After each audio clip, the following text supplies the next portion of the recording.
Vélo Passion sur Radio Cyclo.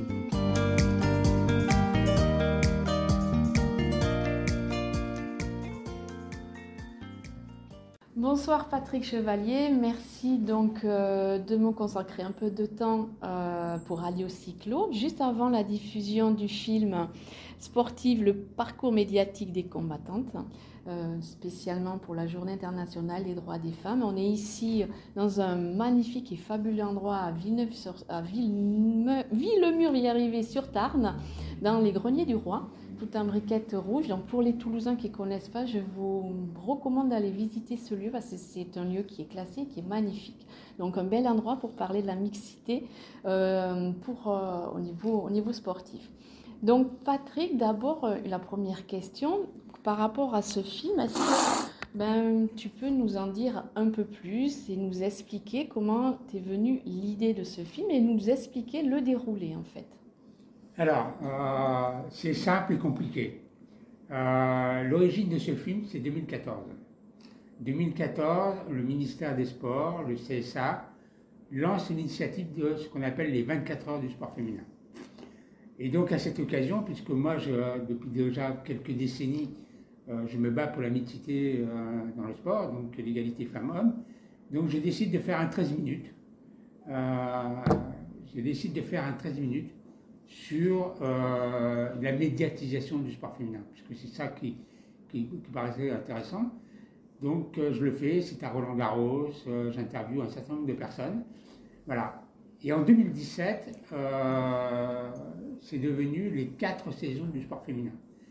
Et en tant que co-président de Feminist Sport Occitanie, avec Feminist National, donc avec Marie-Françoise Potreau, et l'idée que la cérémonie de clôture, si on peut dire ça, des 4 saisons, est liée à Toulouse. Donc, je veux dire, j'en suis un peu l'organisateur, même si je ne suis pas tout seul. Et là encore, je réalise un nouveau 13 minutes sur la médiatisation. Et quand on regarde ce que j'ai fait en 2014 et ce qu'on a fait en 2017, on s'est dit, on ne peut pas s'arrêter là. Donc, l'idée, c'est de faire un 52 minutes où réellement on va parler de la médiatisation, de tout ce qui a pu se passer depuis l'origine, depuis 2014, pour faire ce qu'on a fait aujourd'hui, c'est-à-dire ce film de 52 minutes qui permet de mettre en relation, en discussion des sportives, mais aussi des dirigeants, et qui nous disent un peu aujourd'hui qu'est-ce qu'il en est du sport féminin, qu'est-ce qu'il en est de cette médiatisation, ce qui a évolué, ce qu'il y a encore à faire, même si on sait aujourd'hui qu'il y a encore beaucoup de choses à faire, mais toujours est-il que ça nous paraissait aujourd'hui intéressant de pouvoir avancer dans ce sens-là. Et donc depuis 2014, est-ce que tu as vu les progrès depuis ton implication dans la mixité au niveau du sport, est-ce qu'il y a eu des progrès qui ont été faits? Alors il faut être honnête, il y a eu des progrès, parce que quand on regarde les chiffres de 2014, on était largement en dessous de 10%. Aujourd'hui, on est quand même beaucoup plus proche des 20%. Il y a encore beaucoup de choses à faire, mais le travail qui a été fait par tous, que ce soit des hommes ou des femmes, qui ont eu cette volonté de mettre en valeur le sport féminin et la mixité, fait qu'aujourd'hui, les médias ont un peu avancé dans ce sens-là, que ce soit les chaînes de télé, que ce soit les journaux, pour faire avancer les choses. Et puis, il y a un certain nombre de personnes, moi je pense à Aurélie Bresson, qui a fait son magazine des sportives, avec toutes les difficultés que ça représente, mais aujourd'hui elle est encore sur le terrain depuis 2016, et qui met en valeur des sportives, quelles qu'elles soient des sportifs de haut niveau ou des sportifs de tous les jours, parce qu'aujourd'hui c'est important que les femmes puissent faire du sport. Et tous les sports, il n'y a pas de sport interdit à une femme, quelle qu'elle soit, que ce soit du rugby, que ce soit de la boxe, que ce soit de la danse, rien. Tous les sports doivent être accessibles à toutes les femmes. Même chose sur les sports sur les instances dirigeantes.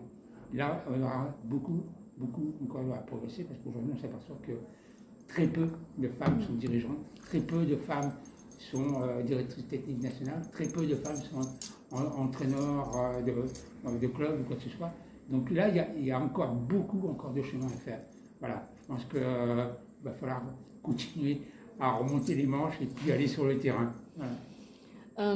Et pourquoi cet engagement? C'est rare de la part d'un homme, enfin, on va dire, ça devient moins rare, mais c'est un peu plus rare d'hommes qui s'impliquent et qui s'engagent autant avec énergie sur le sport au féminin. Alors, moi, ça remonterait en mai 68. Ah. Mai 68, j'ai fait les barricades. Bon, j'étais très très révolutionnaire, mais j'ai découvert dans les actions qu'on a menées dans le lycée, parce que c'était l'année du bac, cette mixité entre les garçons et les filles pour un combat qui était le nôtre. Bon, et j'ai découvert aussi un certain nombre à travers des livres, un certain nombre de choses. J'ai découvert à travers les livres d'Olympe de Gouges, à travers un monsieur qu'on connaît très peu, qui s'appelle Monsieur de Condorcet, qui a été quelqu'un qui a vraiment combattu pour la défense de l'égalité. Donc à partir de là, ça m'a un peu plus avancé. Et puis bon, j'ai des exemples autour de moi. J'ai l'exemple de ma mère, par exemple, qui m'a dit que quand elle était jeune, on lui a refusé de faire de la gym pour ça, parce que ma grand-mère a dit non, tu ne feras pas de la gym parce qu'il n'est pas question de faire de la gym en short. Donc il n'est pas question que tu fasses voir tes cuisses. Donc ça c'est une chose. La deuxième chose, j'ai ma fille aînée, c'est un peu plus récent, qui faisait de l'athlétisme, qui faisait de la course à pied, qui un jour a voulu faire de la perche. Bon, et il y a un entraîneur, un très grand entraîneur, je ne donnerai pas son nom, qui lui a dit, mademoiselle, moi je peux vous dire une chose, tant que je serai entraîneur de la perche, aucune fille ne touchera à la perche. Et ça, c'est des choses qui m'ont un peu frappé et qui ont fait que j'ai mené ces combats. Et ce qui m'a renforcé dans ce petit combat que j'ai pu avoir dans les années 70-80, c'est 2000.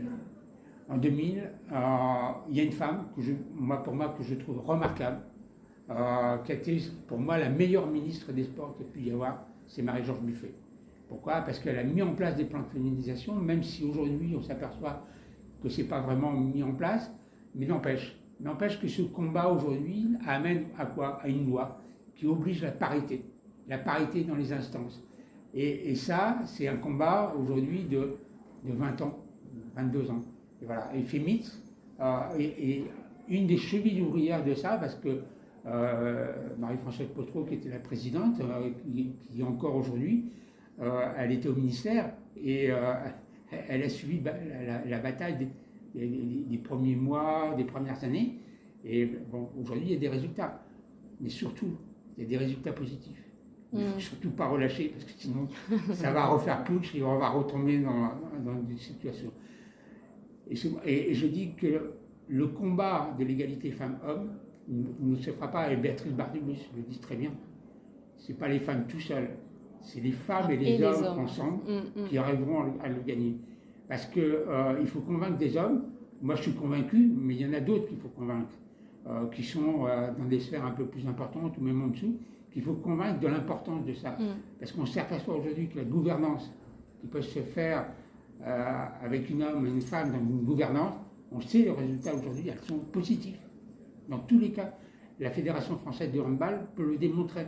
Et d'autres fédérations peuvent le démontrer. Donc arrêtons de fermer les yeux en disant que ce n'est pas possible. C'est possible. Maintenant, c'est une question de volonté et de vouloir. Suite après donc ce film, il y en a un autre qui va arriver. Oui. Ouais, un autre projet. Tu finis jamais. Et les d'autres projets, est-ce qu'il y a d'autres choses après les films? Alors, il y en a un qui est presque fini là. C'est ce qu'on appelle le coup de projecteur sur les quartiers prioritaires. Pourquoi? Les quartiers prioritaires, on s'aperçoit d'une chose, c'est que très peu de jeunes filles font une activité physique. Je ne parle même pas de sport, d'une activité physique. Donc aujourd'hui, on a été à la rencontre de certaines associations qui essaient de développer ces activités en direction des femmes, mais aussi en direction de la mixité. Et donc de faire voir aujourd'hui qu'on peut amener des jeunes filles à faire une activité, sans parler de compétition. Voilà. Dans un premier temps, on ne parle pas de compétition, on parle réellement de faire une juste activité du sport. physique. Voilà. Ça me paraît aujourd'hui essentiel à ce niveau-là. Donc il faut avancer dans ce cadre. Après, c'est vrai que depuis le premier confinement, ces 2 dernières années, c'est vrai que le sport, en sens général, les jeunes font de moins en moins de sport, on s'en est rendu compte, même les adultes. Donc c'est vrai que c'est important de promouvoir, au-delà de la mixité dans le sport, de faire une activité physique, peu importe laquelle. Ouais. Alors c'est important et je pense qu'en plus on a une chance inouïe là.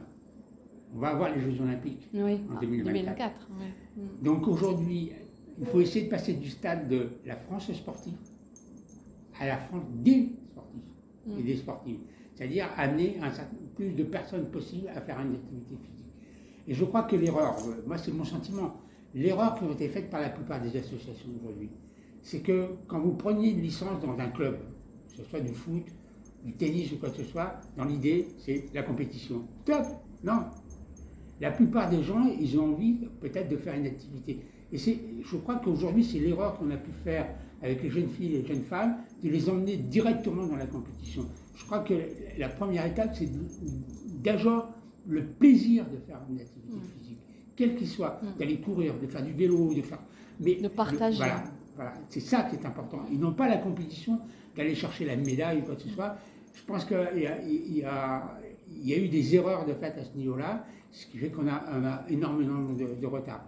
Voilà. Je veux parler du deuxième projet, parce que celui-là, il est important, on va commencer le tournage. Donc, il va durer 3 ans, ce film. Il va s'appeler « Elle et il rêvent de Paris 2024 ».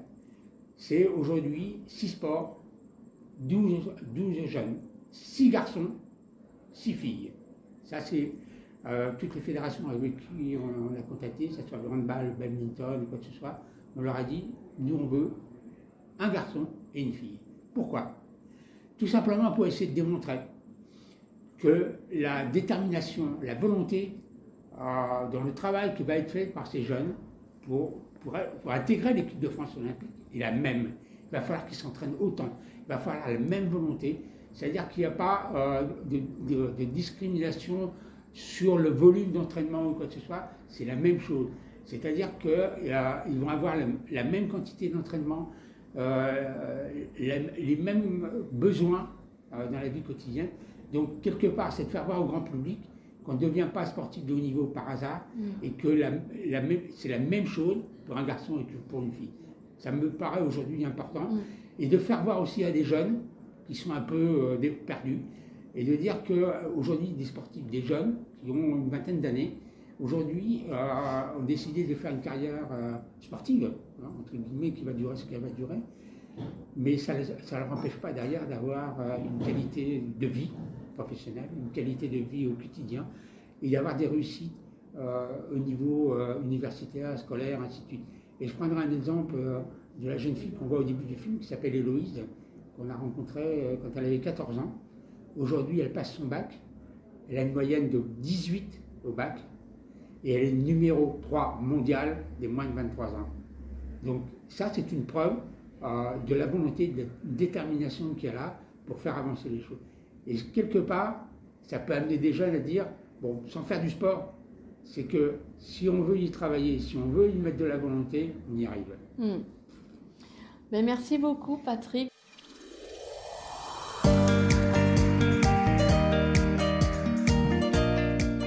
Retrouvez Vélo Passion sur Radio Cyclo.